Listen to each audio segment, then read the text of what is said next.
Every relationship has rough spots, but some patterns are especially damaging. They don't always explode overnight. They erode connection slowly. One eye roll, one white lie, one avoided conversation at a time, until affection feels like a memory. The good news is that most of these patterns are recognizable and reversible if you catch them early and respond deliberately. Here are 10 common relationship killers, what they look like in real life, why they hurt so much, early warning signs, and practical ways to repair the bond. First, contempt and disrespect. Contempt isn't just anger, it's moral superiority, mocking, sneering, eye-rolling, sarcasm designed to cut, and a general "I'm above you" stance. Disrespect shows up as public put-downs, dismissive jokes at the other's expense, imitating their voice to belittle, or weaponizing private information to embarrass them. This is often cited by relationship researchers as the single best predictor of breakup and divorce, because contempt poisons the basic sense of safety and fondness that love requires. It's destructive because respect is the flaw. Without it, vulnerability becomes risky. Partners stop sharing, stop seeking comfort, and start guarding themselves. Over time, contempt rewrites the story of the relationship. Instead of "we're on the same team," it becomes "I'm stuck with someone defective." Early signs include frequent sarcasm, inside jokes that hurt one person more than they entertain, micro-dismissals like "whatever, you're being dramatic," and body language that broadcasts disgust. To correct this, commit to zero contempt. Replace mocking with curiosity. "Help me understand how you saw that." Build a habit of appreciation by naming 3 specific things you admired this week. If you're flooded with frustration, pause. Take a short break and come back with a gentler startup like, "I'm upset about X and I need your help." Respect isn't a feeling you wait for. It's a practice you do, and the feeling follows. 2. Chronic poor communication and invalidation. Communication isn't just about talking a lot. It's about connection. Poor communication sounds like mind-reading expectations, talking over each other, yes, butting, or turning every discussion into a debate to be won rather than a problem to be solved together. Invalidation. "You're overreacting. That's stupid. You shouldn't feel that way." Teaches your partner that their inner world is unwelcome. It's destructive because people don't fall out of love so much as they feel unknown. When one person cannot count on being heard, they stop sharing and start coping alone. That isolation is a slow breakup. Early signs include recurring the same fight about the same thing, defensiveness at the first sign of criticism, and a creeping dread before bringing up issues. You may notice logistics dominate your conversations while emotional check-ins vanish. To improve, switch from persuasion to understanding. Use "I feel, I need" rather than "you are, you always." Reflect back what you heard. "So you felt left out when I made plans without checking. Did I get that right?" Agree on communication rituals, a 10-minute daily "How are you really?" check-in without screens, and a weekly state of us chat where both bring one appreciation and one concern. Validate first, solve second. People listen best after they feel seen. 3. Dishonesty and broken trust. Trust isn't just "I don't think you'll cheat." It's "I can rely on what you say and do." Broken promises, secret accounts, hidden messages, half-truths meant to avoid conflict. These micro-breaches add up. Even white lies to manage reactions can erode reliability. It's destructive because trust is the nervous system of a relationship. When it's damaged, everything becomes hypersensitive. Harmless events trigger anxiety, benign gaps feel ominous, explanations sound suspicious. The betrayed partner's brain goes to work connecting dots, and the betrayer's brain goes to work managing impressions. Intimacy suffocates in that fog. Early signs include increasing privacy, justified with hostility. "Why are you asking?" stories that shift when probed, and decisions made unilaterally for the sake of peace. You may notice an instinct to hide small things to avoid drama. Repair starts with transparency and accountability, not demands for trust. If you broke trust, own specifics without excuse, answer reasonable questions more than once, and accept that your partner's timeline for healing is not yours. Build new reliability with consistent follow-through on small commitments. Proactively share context they'd reasonably worry about. If you're the hurt partner, request behaviors that rebuild safety. Shared calendars, scheduled check-ins, couples therapy. Don't weaponize forgiveness. Extend it gradually as trust is demonstrated, not promised. Fourth, emotional neglect and lack of attunement. Neglect is often unintentional. It looks like texting during conversations, forgetting important dates, dismissing stress as not a big deal, or assuming your partner is fine because they aren't complaining. Over years, this creates a roommate dynamic where logistics run smoothly, but the emotional core withers. It's destructive because love is a loop. I bid for your attention. You notice, turn toward and respond. I feel connected and bid again. When bids are repeatedly missed or met with indifference, people stop bidding. The relationship quiets, then empties. Early signs include everything is fine, yet feeling lonely, decreased physical affection, perfunctory sex, and a lack of curiosity about each other's inner lives. Resentment shows up as irritation over trivial things because the big needs went unmet. To repair, build micro-attunements into your day. Put down the phone when your partner speaks. Use their preferred love languages daily, not just on holidays. Ask one open-ended question each evening and listen without fixing. Create tiny rituals of connection. A morning goodbye kiss long enough to register, a short walk after dinner, a weekly date that's protected on the calendar. Treat attentiveness as a muscle. Consistency, not grand gestures, restores tone. 5. Stonewalling and conflict avoidance. Stonewalling is shutting down, going silent, leaving without agreement to resume, or offering monosyllables to end a conversation. Conflict avoidance looks nicer but has similar effects. Issues are swallowed to keep the peace, which creates a fragile calm over a pressurized core. It's destructive because problems don't disappear. They compound interest in the dark.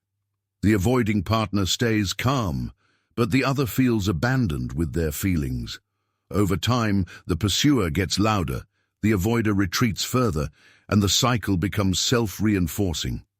Early signs include one person doing all the initiating of hard talks, conversations that end with, "I can't do this right now," but never restart, or anger at logistical requests because they represent the larger, avoided conflict. To break the pattern, separate regulation from resolution. It's okay to take a break when flooded. It's not okay to disappear. Agree on a pause protocol. Name that you're overwhelmed. Propose a time frame to return, 30 to 90 minutes. Regulate separately and actually return. Schedule a weekly conflict slot so issues don't require perfect timing. If avoidance stems from trauma or upbringing, own it and get skills, breathing, self-soothing, structured dialogue frameworks. The goal isn't zero conflict, it's conflict that connects. 6. Scorekeeping and unprocessed resentment. Scorekeeping turns love into ledger. It sounds like, "I did X 3 times, you only did it once. I apologized last time, it's your turn." Or tallying chores and sacrifices as proof of superiority. Resentment is the emotional residue of unresolved disappointments. It will find outlets, usually sideways. It's destructive because it reframes partnership as competition. Instead of trading generosity, you trade grievances. Small slights are recast as evidence in a larger case. You never, and you always, replace this time. Early signs include mental accounting, keeping receipts in arguments, bringing up old issues to win current ones, or withholding affection as leverage. Fairness matters, but when it becomes the only lens, love loses its warmth. To shift, move from balance to reciprocity. If the ledger is wildly off, address it explicitly and renegotiate roles rather than policing every interaction. Use the complaint sandwich. Appreciation, specific request, appreciation. Clear resentments through structured conversations. Each person gets uninterrupted time to share what hurt, what they made it mean, and what they need now, followed by mutual acknowledgement. Replace "you owe me" with "here's what would help me feel cared for." Keep a shared "we wins" list to remind yourselves that you're building something together. 7. Misaligned values and long-term goals. Chemistry can mask incompatibility until life decisions demand alignment. Kids or not, where to live, how to handle extended family, religion and cultural traditions, spending versus saving, career ambition versus lifestyle, all are values in action. If you assume you'll work it out later without actually doing the work, misalignment can become a slow-motion breakup. It's destructive because values direct behavior under stress. If one partner feels they're betraying themselves to keep the relationship, self-respect erodes and resentment blooms. Even shared values can cause friction if priorities differ, e.g. both value family, but one prioritizes holidays with their side every year. Early signs include postponing big conversations indefinitely, rationalizing red flags as just a phase, or making unilateral decisions that assume the other will adapt. You may notice contempt for the other's goals or passive obstruction of their progress. Repair starts with clarity. Map your top 5 values individually, then compare. Where do they align? Where do they conflict? And what do those differences mean day to day? Don't debate which value is right. Design a life that honors both where possible. If you're at a true impasse, children, non-negotiable beliefs, acknowledge it honestly. Love doesn't always overcome core incompatibilities, and staying while hoping the other will change breeds bitterness. For many issues, creative compromises exist, alternating traditions, setting financial rules you both believe in, or timeline agreements with regular check-ins. 8. Insecurity, jealousy, and controlling behavior. Attachment insecurity, anxious or avoidant patterns, can morph into jealousy and control. Constant checking, interrogations after social events, dictating clothing, isolating from friends, or using threats of leaving to engineer compliance. Even subtle control, guilt trips, sulking, tests of loyalty, erodes freedom and goodwill. It's destructive because love thrives on voluntary closeness. Control produces compliance, not connection. The controlled partner shrinks or rebels. The controlling partner never feels safe. Because safety can't be extracted, it must be offered and earned. Early signs include phone monitoring framed as transparency, anger at harmless interactions, escalating demands for reassurance that never satisfy, and withdrawal of affection as punishment. On the other side, you might notice hiding normal behavior to avoid drama.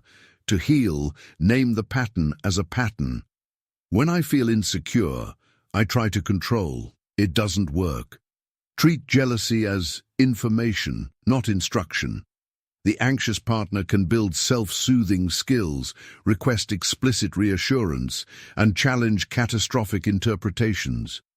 The avoidant partner can offer timely check-ins and proactive transparency without contempt. Both should define privacy versus secrecy.